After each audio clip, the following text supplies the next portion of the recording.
Hello friend, क्या आप लोग सीए इंटरमीडिएट के अंदर देखिए अपना अटेम्प्ट देने वाले हैं और टैक्सेशन के पेपर को लेकर आप परेशान हैं। आप चाहते हैं कि इस पेपर के अंदर आप एग्जामिनेशन स्कोर करें, लेकिन आप यहां पर ये नहीं समझ पा रहे हैं कि कैसे स्कोर करें। तो आज की इस वीडियो के अंदर मैं आपके साथ कुछ ऐसी कॉमन मिस्टेक्स के ऊपर बात करने वाला हूं जिन्हें अगर आप अवॉइड कर देते हैं तो आपका पेपर ये क्लियर ही नहीं होगा आसानी से, बल्कि आप एग्जामिनेशन भी स्कोर कर सकते हैं।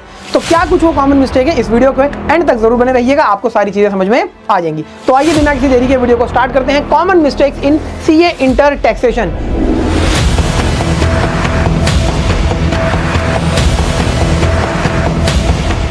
तो आइए बात करते हैं कौन सी वो कॉमन मिस्टेक है। तो सबसे पहले देखिए, जो बच्चे गलती करते हैं वो सर 100% सिलेबस को टारगेट करते हैं कि हमें अपना सिलेबस 100% पूरा करना है, और 100% सिलेबस पूरा करने के चक्कर में होता यह है कि उनका टाइम रिवीजन का कम रह जाता है। वो टेस्ट पेपर नहीं दे पाते, अपनी इवैल्यूएशन जिसे हम सेल्फ इवैल्यूएशन करते हैं वो नहीं कर पाते हैं, जिस वजह से दिक्कत होती है। तो सबसे पहली चीज, आपको 75 से 80% वो देखिए अपना टॉपिक कवर अप करना है जो एग्जाम में हाई वेटेज रखता है और बार बार पूछा जाता है। इससे होगा ये कि आप आसानी से देखिए कम मेहनत के साथ प्रोडक्टिवली पढ़ाई कर पाएंगे। 100% सिलेबस को कवर करने के पीछे भागेंगे तो आपको दिक्कत आएगी, लेकिन अगर किसी का टाइमली सिलेबस पूरा हो जाता है तो बहुत अच्छी बात है, आप 100% सिलेबस के साथ आगे जाइएगा। दूसरी चीज जो आपकी यहां पर आती है कि सर इस 75% से 80% के अंदर हमें कौन से टॉपिक्स करने हैं। तो देखिए, जैसा कि आप लोगों को पता है, टैक्सेशन का जो आपका पेपर है इसमें डायरेक्ट टैक्सेशन आपका 50 नंबर का और इनडायरेक्ट टैक्सेशन आपका 50 नंबर का है, जिसमें आईडीटी के अंदर आप जीएसटी वाला पोर्शन पढ़ते हैं। तो सबसे पहले आप अपने जीएसटी वाले पोर्शन को बहुत अच्छे से करेंगे। कम टाइम के अंदर आप यहां पर जो है 50 नंबर अपने पूरे कर सकते हैं। टैक्सेशन के इस पेपर के अंदर जो जीएसटी है, इसमें भी अगर मैं आपको बताऊं तो आप रजिस्ट्रेशन, टैक्स इनवॉइस, ई वे बिल और रिटर्न, इन चैप्टर्स को एंड में करिएगा। इसके अलावा बाकी जितने चैप्टर्स हैं उन्हें आपको सबसे पहले करना है। Value of supply, exemption, charge under GST में आपका reverse charge mechanism, composition scheme बहुत ज्यादा इंपॉर्टेंट है, इनको आप सबसे पहले करेंगे। ठीक है जी। Time of supply, value of supply, ITC section 16, 17, 18 बहुत इंपॉर्टेंट है। इस तरीके के जो इंपॉर्टेंट टॉपिक्स हैं उनको आपको सबसे पहले करना है।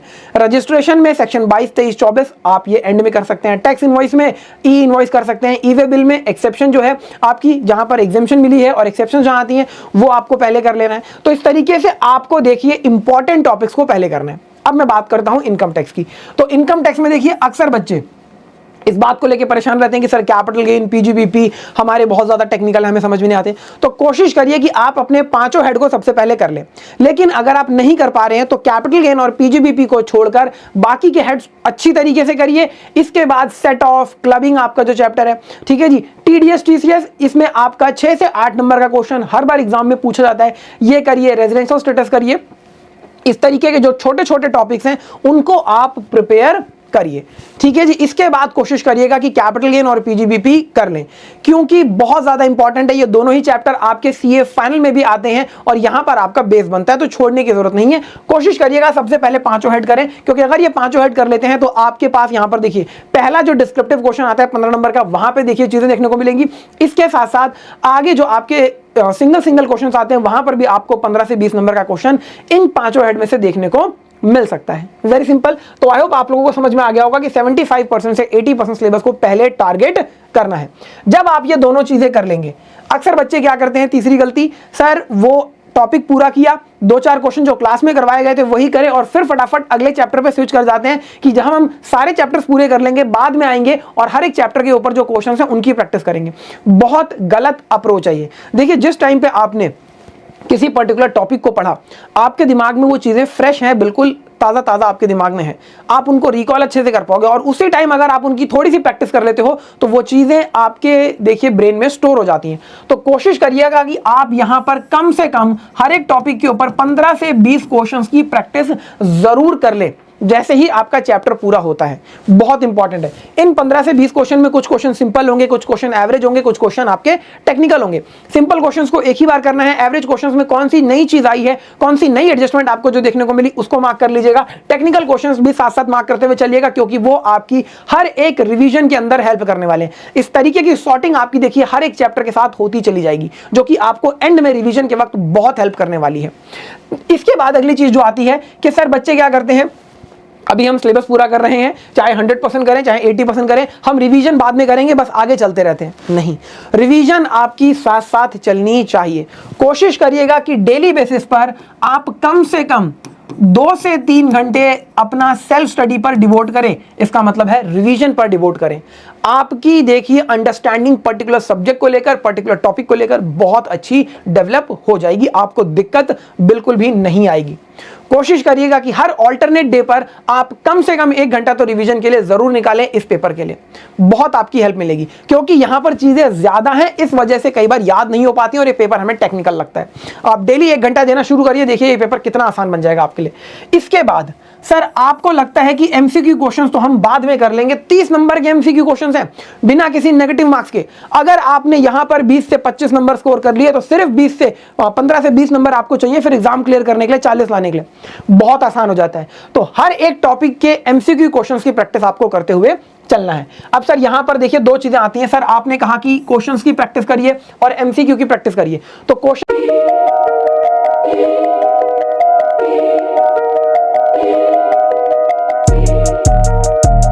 एमसीक्यू की जहां तक बात आती है तो हमारे YouTube चैनल के ऊपर भी आपको एमसीक्यू के अलग अलग सेशंस मिल जाएंगे, रिकॉर्डिंग्स मिल जाएंगी, आप वहां से प्रैक्टिस कर सकते हैं।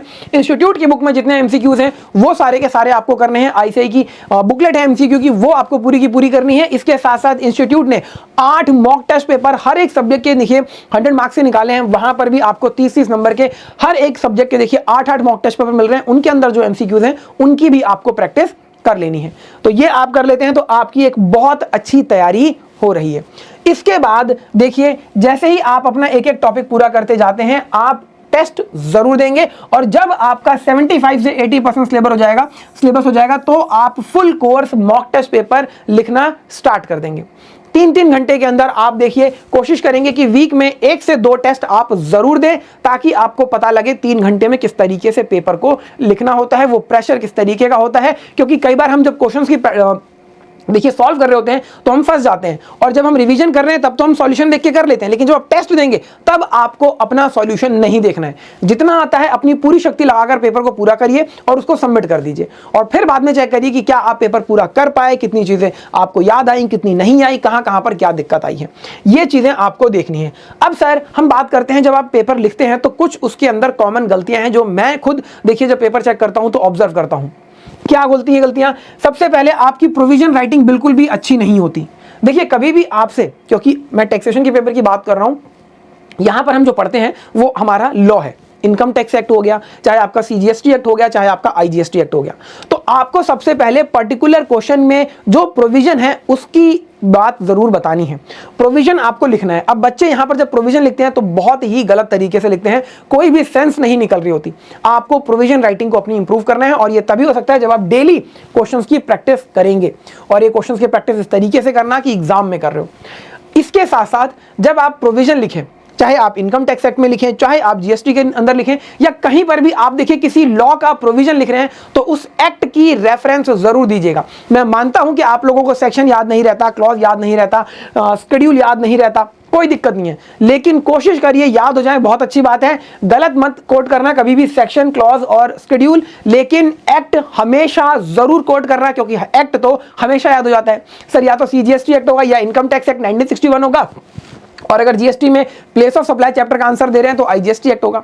तो इस तरीके से एक्ट की रेफरेंस आपको जरूर देनी है, यह काम आपको बिल्कुल अच्छे से करना है। अच्छा, अगली बात आती है कि जब आप आंसर राइटिंग कर रहे होते हैं तो बच्चे देखिए एनालिसिस नहीं लिखते, पर आपको क्वेश्चन के अंदर एक केस स्टडी बनाकर इंस्टीट्यूट पूछता है तो आपने प्रोविजन बता दिया। अब प्रोविजन बताने के बाद आप क्या करोगे, क्वेश्चन के अंदर जो केस स्टडी दी है उसके अंदर से फैक्ट्स को निकालोगे, और उन फैक्ट के बेसिस पर अपना analysis according to the provision आप लिखेंगे, और फिर आप जो है डायरेक्टली अपना कंक्लूजन लिखेंगे। कभी भी बिना प्रोविजन और बिना एनालिसिस के आप डायरेक्टली अगर कंक्लूजन लिखते हैं तो वो इनकम्प्लीट आंसर माना जाता है, और बहुत सारे बच्चे ये गलती बार बार करते हैं। टेस्ट पेपर के अंदर हमारे पास जब आती हैं ये चीजें तो हम ये चीज आइडेंटिफाई करते हैं। तो आपको इस तरीके की ये गलती नहीं करनी है, अवॉइड करिएगा डायरेक्ट आंसर लिखने को। कोशिश करिए कि पहले प्रोविजन, कोशिश नहीं हमेशा प्रोविजन, फिर एनालिसिस करिए, और फिर डायरेक्ट आंसर जो भी बनता है आपका वो आप दे दीजिए। ठीक है जी, इस चीज का आपको ध्यान रखना है। अगली चीज जो आती है, जैसे कि आपका न्यूमेरिकल क्वेश्चन आ गया, चाहे वो आईटीसी से आए, वैल्यू ऑफ सप्लाई से आए, एग्जेम्पशन से आए, या इनकम टैक्स में आपका कहीं से आ रहा है, वर्किंग नोट्स, हमेशा बच्चे वर्किंग नोट मिस करते हैं। मुझे समझ में नहीं आता क्यों मिस करते हैं। हर बार हम ये बात बोलते हैं कि working note should form part of your answer. Question paper के ऊपर ये बात लिखी रहती है, क्वेश्चंस के अंदर ये बात लिखी रहती है कि आप जो अजम्पशंस देना चाहते हैं वर्किंग नोट जो है वो आप बताइए। वर्किंग नोट जरूर अपने आंसर के अंदर इनकॉर्पोरेट करिए। कोशिश करिए जब आप वर्किंग नोट लिखते हैं तो अगले वर्किंग नोट पे जाने से पहले 2 लाइनों का स्पेस जरूर छोड़ दिया करें। कई बार बच्चे बिना लाइन स्पेस दिए लिखते चले जाते हैं और बहुत ज्यादा वो आपका जो आंसर है कंजस्टेड लगने लगता है, वो बिल्कुल मत करिएगा। ठीक है जी, तो वर्किंग नोट को जरूर अपना लिखना है, इसे मिस नहीं करना और प्रॉपरली लिखना है। कई बार बच्चे बिल्कुल एक लाइन में वर्किंग नोट लिख देते हैं जिसकी अच्छे से सेंस नहीं हो रही। देखिए आप प्रोफेशनल एग्जाम दे रहे हैं, इस चीज का आपको ध्यान रखना है। Last but not the least important है बिल्कुल अमेंडमेंट्स। आपने टैक्सेशन का कोर्स पूरा कर लिया है लेकिन आपने एग्जाम में जाने से पहले अपनी अमेंडमेंट्स चेक ही नहीं करी कि क्या आपने अमेंडमेंट्स देख लिया या नहीं देख ली। हमारे कोर्स के अंदर जितनी भी अमेंडमेंट्स हैं सारी लगा दी गई हैं, सारी वीडियोस देखिए रिवाइज की जा चुकी हैं। मैंने खुद जीएसटी की सारी वीडियोस रिवाइज करी।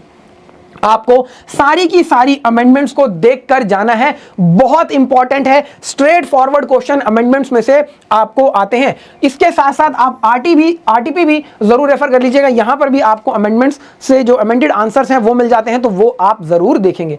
तो ये कुछ देखिए कॉमन मिस्टेक्स हैं जो हमने आइडेंटिफाई करी हैं, और अगर आप इन कॉमन मिस्टेक्स को देखिए पूरा कर लेते हैं कि सर हम ये गलतियां नहीं करेंगे, तो मुझे पूरी उम्मीद है कि आप एग्जाम के अंदर 60+ अपना स्कोर कर सकते हैं। तो वीडियो कैसी लगी हमें जरूर बताइएगा। क्या इसमें से कोई कॉमन मिस्टेक आप भी अगर अभी तक कर रहे थे तो प्लीज कमेंट बॉक्स में मुझे जरूर बताइएगा। तो इस तरीके की वीडियोस के लिए हमारे चैनल को सब्सक्राइब करिए। मिलते हैं नेक्स्ट वीडियो में, तब तक के लिए थैंक यू सो मच।